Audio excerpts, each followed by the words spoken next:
bersama kita saudara Dr. Yuli Suciati, dokter SPKFR, itu dokter kedokteran fisik dan rehabilitasi. Nah, selamat siang dok. Selamat siang dokter. Siang, ini kan banyak orang nih banyak menyalahkan, oh kurang tidur, bikin rematik, ya tadi Pak Solihin tadi barusan ya. Tapi yang paling sering ini katanya kalau misalnya mandi malam tuh bikin rematik. Nah itu juga tuh. Itu satu fakta tuh dok.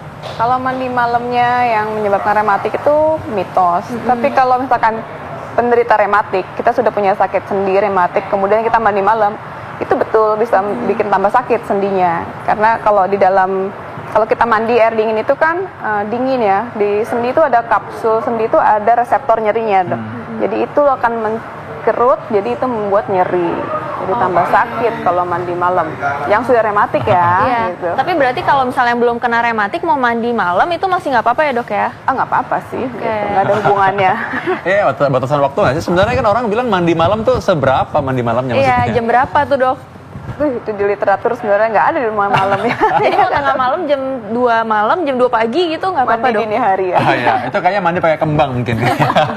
Oke. Nah ini katanya orang rasa sakit pada sendi itu tanda penyakit rematik. Ya, mitos atau fakta? Oke. Tanda sakit pada sendi itu sebenarnya bukan hanya tanda jadi rematik ya. Maksudnya ada beberapa sakit yang sendi itu ada lain selain rematik, ada sebutnya artritis. Nah, artritis itu juga bisa menyebabkan nyeri sendi. Jadi tidak semua nyeri rematik itu sakitnya pada sendi, walaupun sebagian besar memang nyerinya pada sendi. Gitu. Jadi ada artritis, ada rematik.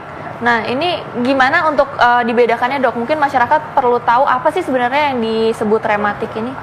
Kalau rematik itu kan sebenarnya rematik itu penyakitnya sistemik ya, seluruh tubuh kenanya gitu. Kemudian pada seluruh bagian tubuh, tapi dia tergantung organ-organ mana yang mau terkena. Walaupun paling banyak itu sendi. Nah kalau artritis itu dia khusus menyerang sendi saja, pada sendi-sendi yang ada kapsulnya kayak gitu. Nah, sendinya nih yang mana aja nih dok biasanya yang paling sering ya? Paling sering tuh orang-orang kalau sakit yang rematik itu sendi-sendi tangan, jari-jari kecil kayak gitu kan. Nah kalau misalkan kalau artritis atau orang awam bilangnya itu pengapuran, paling umum adalah lutut, pengapuran lutut, pengapuran tulang belakang, itu sering banget. Ini penyebab yang paling sering nih masyarakat harus tahu apa sih, apakah usia atau berat badan atau apa dok? Oke. Yang mana nih? Kalau misalkan untuk rematik kan sebenarnya kita tahu penyebabnya autoimun ya, di mana sistem imun kita sendiri menyerang badan kita sendiri, kemudian salah persepsi dia. Nah kalau misalkan artritis paling sering itu memang karena faktor usia atau degenerasi. Kalau ada faktor-faktor lain yang memperberat yaitu kelebihan berat badan, kemudian kalau dia pernah ada risiko trauma, cedera, dia bisa juga artritis atau pengapuran gitu dok. Nah, emping nih boleh apa enggak? Emping itu sebenarnya kaitannya bukan hanya rematik ya, dia emping itu kaitan langsungnya ke asam urat ya, asam urat. Jadi, asam urat itu kalau kita tinggi asam urat di badan kita juga bikin sakit sendi juga seperti itu. Jadi dibilangnya gout arthritis kan, gitu seperti itu. Nah kalau gout arthritis itu nyeri sendinya di sendi yang mana nih dok? Dia sendi-sendinya juga sendi-sendinya jauh, misalkan kayak di siku, kemudian kayak di ankle. Nah itu nyerinya di seperti itu.